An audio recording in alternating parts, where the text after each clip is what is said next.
मित्रो नमस्कार, जय हिंद, जय भारत, जय महाराष्ट्र।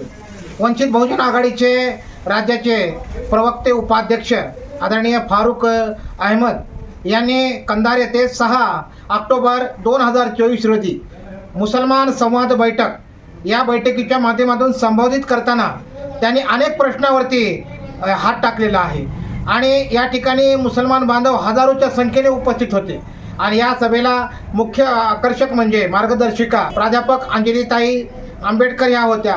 या ठिकाणी त्यांनी बोललेलं आहे आणि आमचे पत्रकार मखदूम परदेशी सर यांनी हे शूट केलेलं आहे। तर आपण सविस्तर व्हिडिओ पाहूया। व्हिडिओ संपूर्ण पहा, व्हिडिओ लाईक करा आणि जास्तीत जास्त शेअर करा अशी मी या ठिकाणी विनंती करतो। में आकर ऐसे महसूस कर रहा हूँ जैसे एक रिश्ता कंधार से बना हुआ है। नांदेड़ मेरा घर है तो कंधार आंगन है। और आपको मैं बताऊं कि बचपन में समाजी सियासी जिंदगी के इब्तिदा जो बचपन होता है वो बचपन में बच्चा जितना घर में तरबियत लेता है उससे ज्यादा खेल कूद की तरबियत आंगन में लेता है। और मेरे जैसे एक आम कार्यकर्ता को पहली बार कार्यकर्ता बनाने का काम, मंच उपलब्ध कराने का काम, पहली तकरीर का मौका देने का काम अगर कहीं हुआ तो कंधार के उर्स शरीफ में हुआ है। और मैंने अपने जिंदगी की पहली तकरीर, पहला प्रोग्राम, पहला भाषण कंधार के उर्स के मौके पर खवाली के प्रोग्राम में किया था। और उसको इनेखाब करने वाले मेरे जो साथी थे, इस्माइल भाई, डॉक्टर गुलाम गफ्फार साहब, गोरे पाशा सर और ये शाहबुद्दीन साहब, ये पूरी टीम उस तारीख को जिन्होंने मेरे को प्रोग्राम रखकर बुलाया था, आज अल्हम्दुलिल्लाह इस प्रोग्राम में वो इस महफिल में शरीक है। ये मेरे लिए किसी हौसला अफजाई से कम नहीं है। मैं कंधार की आवाम का तहे दिल से शुक्रिया अदा करता हूँ। आज के इस जलसा में हम लोगों को मार्गदर्शन करने के लिए, रहनुमाई के लिए आए हुए वंचित बहुजन आघाड़ी के हमारे राष्ट्रीय नेता और हमारे प्रेरणा स्रोत आदरणीय अंजलीताई आंबेडकर जी, मंच पर उपस्थित महाराष्ट्र के उपाध्यक्ष और नांदेड़ के निरीक्षक सर्वजीत बनसोड़े जी, मंच पर उपस्थित माजी जिलाध्यक्ष प्रशांत इंगोले जी, मंच पर उपस्थित जिला कमेटी के सभी सदस्यगण, मंच पर उपस्थित हमारे सबके प्यारे उम्मीदवार, हमारे लिए हमेशा हमारे हर मुसीबत में दौड़कर आने वाले हमारे भाई शिवा नरंगले जी, मंच पर उपस्थित ओबीसी के धुआंधार नेता जीते साहब और इस कार्यक्रम के अंदर सूत्र संचालन कर रहे अब्दुल समी और जिस नौजवान ने अभी अभी अपने तासुरात आपके सामने रखे एडवोकेट इमरान जी और यहाँ के तमाम बुजुर्गों, नौजवानों, दोस्तों, साथियों, सभी को मैं सलाम अर्ज करता हूँ, सभी को जय भीम और जय मीम करता हूँ। मैं यहाँ पर ये बात आपको बता चुका हूँ कि मेरे जिंदगी में पहली तकरीर करने का मौका अगर मुझे कहीं मिला था तो कंधार शरीफ में मिला था। मौका उर्स का था, खवाली का प्रोग्राम था और तब सच्चर की रिपोर्ट आई थी। सच्चर की रिपोर्ट का एक प्रोग्राम नांदेड़ में हमने गोविंद पानसरे साहब को बुलाकर लिया था।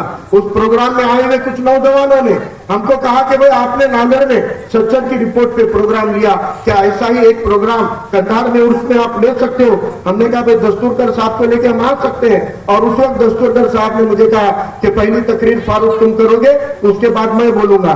और मेरी जिंदगी की वो पहली तकरीर थी कि उसके मौके पर मैंने यहाँ पर बुजुर्गाने दीन के साये में अपनी बात रखी थी। बारिश हो रही थी, बिजलियां कड़क रही थी, लेकिन सैकड़ों हजारों की तादाद में हमारी माँ बहनें, हमारे नौजवान, हमारे बुजुर्ग उस प्रोग्राम में शिरकत किए हुए थे। और इतने बारिश में, इतने कव्वाली को आने वाली ऑडियंस रहने के बावजूद पिन ड्रॉप साइलेंट था और सभी ने 1 से 1.5 घंटा मेरी बात सुनी थी। कंधार का वो तजुर्बा है कि आपके कंधार के आंगन में खड़ा हुआ बच्चा अल्हम्दुलिल्लाह सुमा अल्हम्दुलिल्लाह आज मैं महाराष्ट्र के चुनिंदा मुकर्रीन में गिना जाता हूं तो ये सब आपकी मोहब्बतों का नतीजा है, आपकी दुआओं का नतीजा है। कंधार शरीफ की ये यादें, कंधार शरीफ का ये एहसान, कंधार के अवाम ने दी हुई तालियों की जब जो साथ थी आज मेरे साथ में वो किसी तावीज से कम नहीं है। मेरे हौसला अफजाई का वो एक बहुत बड़ा जरिया है। इसलिए कंधार से एक लगाव है, कंधार से एक अपनापन है, कंधार अपना शहर है, कंधार की आवाम अपनी आवाम है। ये मेरी फैमिली है, ये मेरा परिवार है। और आज इस फैमिली के सामने खड़े होते वक्त मुझे फक्र महसूस होता है। उस तकरीर के बाद कंधार के गांव गांव से हमको फोन आते थे, कहा जाता था फारूक भाई तकरीर अच्छी हो गई, आपने हमको झंझोर तो दिया, बोलो हमने क्या करना चाहिए मुसलमानों के हालात को सुधारने के लिए, बदलने के लिए हम क्या कर सकते हैं। मैंने कहा भाई आप गांव गांव में मीटिंगें लगाओ और एक एहतजाज की तैयारी करो। तब डॉक्टर गफ्फार साहब के क़यादत में पूरी टीम हर गांव में असर में मगरिब में पहुंच जाती थी। नमाज के बाद में बोलते थे एक एहतजाज करना है, तो बोले क्या करेंगे? हमने कहा एक मोर्चा निकाल लो। और तब बड़ी दरगाह से मोर्चा निकाला गया था तहसील ऑफिस पे, तो उसका एक बाजू यहाँ पर शिवाजी महाराज के पुतले पे थी, तो उसकी आखिरी बाजू बड़ी दरगाह पर थी। इतना बड़ा मोर्चा निकला कि कंधार की आवाम ने कहा था कि एक वक्त में यहाँ के एक बुजुर्ग नेता एहतजाज करते थे, अब वो थक कर घर पे बैठे हुए हैं। और कई सालों से कंधार की आवाम ने इतना अजीम शान मोर्चा नहीं देखा। इतना बड़ा मोर्चा सच्चर की रिपोर्ट के लिए कंधार के मुसलमानों ने निकाला था, कंधार की आवाम ने निकाला था। यह हमारी सबसे बड़ी हौसला अफजाई थी। यहाँ बीजेपी से लड़ने की जरूरत है। आप अकेले नहीं लड़ सकते, कोई बात नहीं, आपके साथ में बड़ी तादाद में वो लोग भी लड़ने को तैयार हैं जिनके संवैधानिक अधिकार छीने जा रहे हैं। आपको यहाँ पे गीते साहब ने बताया, इनको लड़कर बाबा साहब अम्बेडकर ने लड़कर वीपी सिंह की सरकार में मंडल आयोग लगा के 27% ओबीसी आरक्षण दिया था। इनके थाली का आरक्षण छीनने का काम हो रहा है। आज ये एकजुट हो गए, ये आपके साथ लड़ने को तैयार है। इस मुल्क का शेड्यूल कास्ट, शेड्यूल ट्राइब, आदिवासी, पिछड़ा भाई, दलित बहुत आपके साथ में संविधान की लड़ाई लड़ने को तैयार है। लेकिन आप अगर डरने की सियासत करोगे, आपके साथ कोई खड़ा नहीं होगा। आप लड़ने की बात करो, आपके साथ तमाम मजलूम उठ के खड़े होने को तैयार है, आपकी बाजू लेने के लिए तैयार है। मैं यकीन के साथ कहता हूं कि आज यहाँ पर कंधार शरीफ के मुसलमानों, मैं तुमको अपील करता हूं, आपको अगर अपनी लड़ाई, अपनी आवाज असेंबली में बुलंद करनी है तो फारूक अहमद को मजबूत करना है तो नरंगले को वोट करो। फारूक अहमद को चुनके लाना है तो नरंगले को वोट करो। यहाँ के मुसलमान शिवा नरंगले को वोट करेंगे।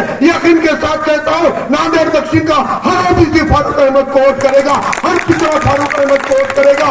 अकेले से कोई तब्दीली नहीं आती, सभी कौमों को मुत्तहिद होना पड़ेगा, एकजुट होना पड़ेगा। मजलूमों के साथ खड़े हो जाओ, मजलूमों को अपने साथ खड़े करो।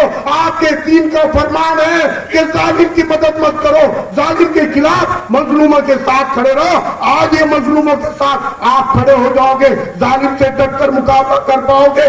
डरो मत, तुम मर्द मुजाहिदीन की कौम हो, तुम डरने वाली जमात नहीं हो, लड़ने वाली जमात हो। याद करो, आपके बुजुर्गों ने कहा है आपको कि आप 100 साला गीदड़ की जिंदगी से बेहतर एक दिन शेर की जिंदगी जियो।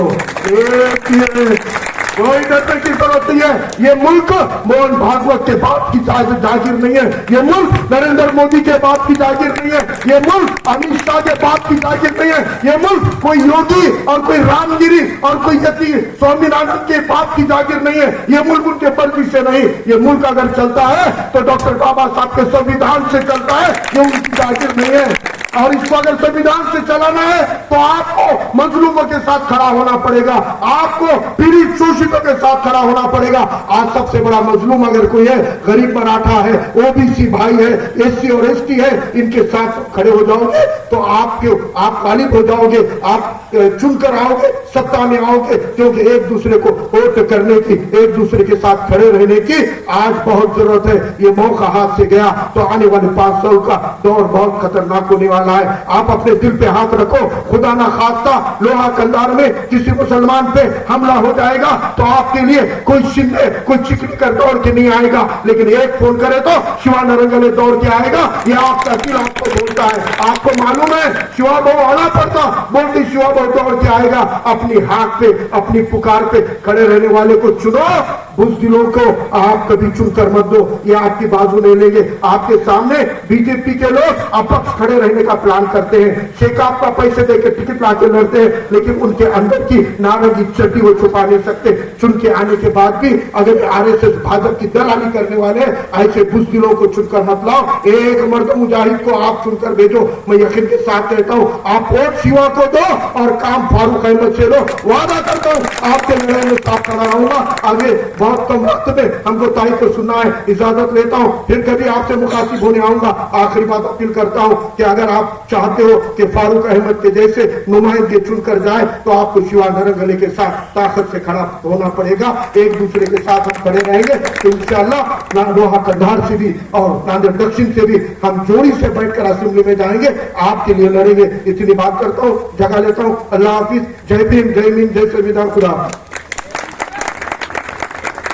राज ठाकरे के पार्टी के जिला अध्यक्ष थे और वहां पर किस टाइप की सियासत होती है ये आपको पता है। लेकिन जब शिवा नरंगले वो लेटर लेकर डॉक्टर गफ्फार साहब के पास गए, उन्होंने कहा अगर ये पत्र देना है तो आप फारूक भाई को दो, उनके गाइडेंस में काम हो रहा है। तो वो नांदेड़ को आए, रियल टेक नाम की मेरी इंस्टीट्यूट थी चैतन्य नगर पे, वहां पर आए। मैं मेरे इंस्टीट्यूट में बैठा हुआ, मेरे सामने गाड़ी आके रुकती है, उसके ऊपर मनसे का झंडा लगा हुआ है। मैं बोला ये मनसे के लोग क्यों आगे थे अपने पर ये भटक कर। फिर मुझे लगा कि कोई तो मामला है। जब ये अंदर आकर उन्होंने लेटर दिया, यकीन मानिए तपते रेगिस्तान में हल्की सी छांव में जो ठंडक महसूस होती है, उस वक्त अपने मिल्लत के लिए लड़ते वक्त, अपने कौम के लिए लड़ते वक्त, एक ऐसी पार्टी का जिला अध्यक्ष जो मुसलमानों के खिलाफ माना जाता है, ऐसी पार्टी का एक हिंदू समाज का रहने वाला जिला अध्यक्ष जब आपके बाजू आके खड़ा होता है, आपके कलेजे को ठंडक पहुंचाने का काम होता है, वो काम करने की हिम्मत जुर्रत उस वक्त में किसी सत्ताधारी ने नहीं दिखाई थी, वो शिवा नरंगले ने दिखाई थी। मैं याद दिलाना चाहता हूं उस मोर्चे के अंदर सब पार्टी के मुस्लिम लीडर आए थे। तब मन्नान चौधरी साहब भी चिखलीकर के पार्टी से राष्ट्रवादी कांग्रेस में ही थे और वो भी मंच पर थे, और दिगर पार्टी के हमारे बुजुर्ग मुस्लिम लीग के भी थे, वो भी मंच पे थे, कांग्रेस के भी लीडर थे, वो भी मंच पर थे। लेकिन माफ कीजिए, सभी पार्टी के सिर्फ मुस्लिम लीडर मंच पर आए थे। किसी भी पार्टी का कोई हिंदू नेता हमारे उस मोर्चे के मंच पर नहीं आया था। उस वक्त में हमारे साथ खड़े रहने वाला एक हिंदू नेता कोई था तो वो शिवा नरंगले था, जो हमारे बाजू खड़ा हुआ था। ये बात मैं आपको 2008 की बता रहा हूं। 2008 का अरसा जाकर 16 साल बीत चुके हैं। 16 साल पहले आपके एहतजाज के लिए शिवा नरंगले खड़ा हुआ था, और 16 साल के बाद भी जब यहाँ नांदेड़ जिले के अंदर हैदराबाद का एक मलून अपने नांदेड़ के बिलोली में आ रहा था, टाइगर राजा सिंह नाम है उसका, है तो भेड़िया लेकिन नाम टाइगर लगाता है। राजा सिंह नांदेड़ जिले में जहर फैलाने के लिए बिलोली में प्रोग्राम लगाकर नांदेड़ में गश्त चल रही थी कि बहुत बड़ा प्रोग्राम हो रहा है, राजा सिंह आने वाला है। उस वक्त में हम कलेक्टर को जाकर मिले और कहा नांदेड़ जिले का चैन और अमन बरकरार रखना है, नांदेड़ जिले के अंदर का लॉ एंड ऑर्डर कायम रखना है, तो आप अपने नांदेड़ जिले के अंदर नफरत के बाजीगरों को आने मत दो, राजा सिंह को परमिशन मत दो। जब ये डिमांड लेकर कलेक्टर के पास जाना था तब वंचित बहुजन आघाड़ी के लेटर पैड के ऊपर उस मलून को, उस राजा सिंह को रोकने के लिए लेटर पैड देने वाला उस वक्त का वंचित का जिलाध्यक्ष भी कोई और नहीं शिवा नरंगले था, जो खुद चलकर वहां पर आए थे। जब शिवा नरंगले ने निवेदन दिया तो शिवा नरंगले को ट्रोल किया गया। चंद हिंदू नौजवानों ने शिवा नरंगले को कहा तुम्हारा हिंदू मतदान नको का, तुम्हें मुसलमानों की बाजू गए ने। तब शिवा नरंगले ने पोस्ट लिखा कि संविधान और कानून और ऑर्डर, लॉ एंड ऑर्डर के बाजू से रहने के लिए मैं हर पीड़ित, हर शोषित, हर मजलूम के साथ खड़े रहने के लिए राजनीति में हूं। नफरत फैलाकर मुझे तुम्हारे वोटों की जरूरत नहीं है। सेक्युलर जहन के वोट मेरे लिए काफी है। दलित, मुसलमान, ओबीसी, इन लोगों को मेरे साथ में खड़ा करूंगा। मुझे नफरत के बाजार किए तुमको भड़काने के लिए वोट नहीं चाहिए। ये बोलने का दमखम रखने वाला भी शिवा नरंगले उस वक्त ताकत से खड़ा हुआ था। ये बताने के लिए मैं आया हूं। आज हम देख रहे हैं कि 70 सालों से हमारी कौम ने इस मुल्क के अंदर सेक्युलर साइंस से वोटिंग की है। हमने सेक्युलरिज्म की हिफाजत करने का काम इन 70 सालों में किया है। नफरत के बाजू मुसलमान कभी खड़ा नहीं रहा। मुसलमानों की एक बात पूरी दुनिया को माननी पड़ेगी कि मुसलमान ने कभी भी जातिवादी पार्टियों के साथ खड़े नहीं रहे। मुसलमान हमेशा सेक्युलरिज्म के साथ खड़ा रहा। लेकिन मैं ये सवाल पूछना चाहता हूं, इब्तिदाई दौर में ठीक था, आपके वोटों की बरकतों से आपके चुने हुए नुमाइंदे चुनकर भी आते थे और आपके बाजू खड़े भी रहते थे। साहबानों के मामले के वक्त आपके साथ फैसला पलटाने के लिए जो पार्टियां खड़ी हुई थी, मैं पूछना चाहता हूं 3 तलाक के वक्त वो पार्टियां कहां चली गई? मैं पूछना चाहता हूं एनआरसीसीए के वक्त वो पार्टियां कहां चली गई। मैं पूछना चाहता हूं कि आज वक्त बोर्ड के अंदर तरमीम की नौबत आ गई, आपके मस्जिदों को, आपके प्रॉपर्टियों को छीनने की साजिश चल रही है, आज वो पार्टियां कहां चली गई। मैं पूछना चाहता हूं आज हमारे ईमान का हिस्सा है, हमारे ईमान का हिस्सा हमारे नबी करीम सल्लल्लाहु अलैहि वसल्लम है, जब उनकी बेहुरमती हो रही है तो वो पार्टियां कहां चली गई।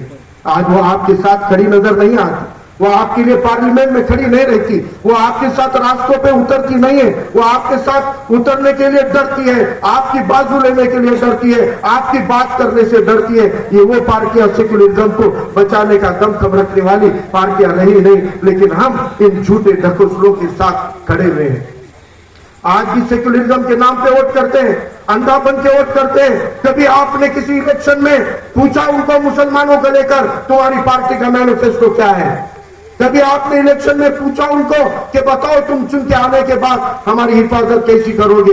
कभी पूछा उनको कि आज हमारे नाम पे जो गुंडागर्दी, मॉब लिंचिंग, हत्याएं हो रही है, गोवंश के नाम पे हमारे रोटी बोटी के ऊपर बात उठ रही है, हमारे पहनावे पे बात उठ रही है, हमारे हिजाब और नकाब पे बात उठ रही है, तो आप आवाज क्यों नहीं उठाते? आपको हम वोट देंगे लेकिन लिख कर दो कि आप हमारी बाजू रखोगे, ये हम क्यों नहीं पूछते हैं, ये हम क्यों नहीं बोलते हैं? आपने इस लोकसभा में संविधान को बचाने की बात की, आपने कहा कि भाई इस बार हमको संविधान को बचाना है, हमको इनको वोट देने दो। मैं आपको कहना चाहता हूं जिस तारीख को भारत के लोकसभा के रिजल्ट आए उस तारीख से 8 दिन के अंदर पूरे देश में 8 मॉब लिंचिंग की घटना हुई जिसमें 10 मुसलमान मारे गए।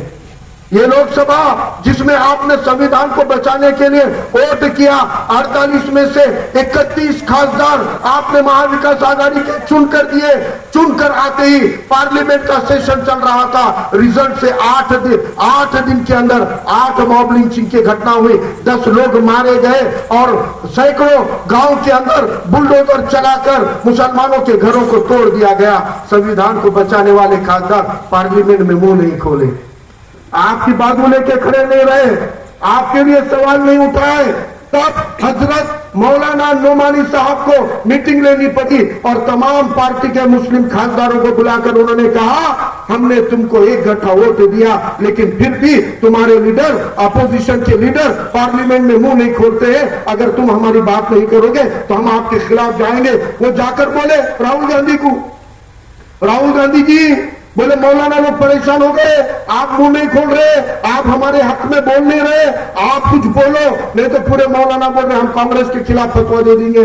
तो तब राहुल गांधी पार्लियामेंट में खड़े रहकर तकरीर में क्या बोल रहे कि भारत में आज पिछड़ों पे हमला हो रहा है, आदिवासियों पे हो रहा है, दलितों पे हो रहा है, माइनॉरिटी पे हो रहा है, ऐसे हमले चल रहे हैं, वैसे हमले चल रहे हैं।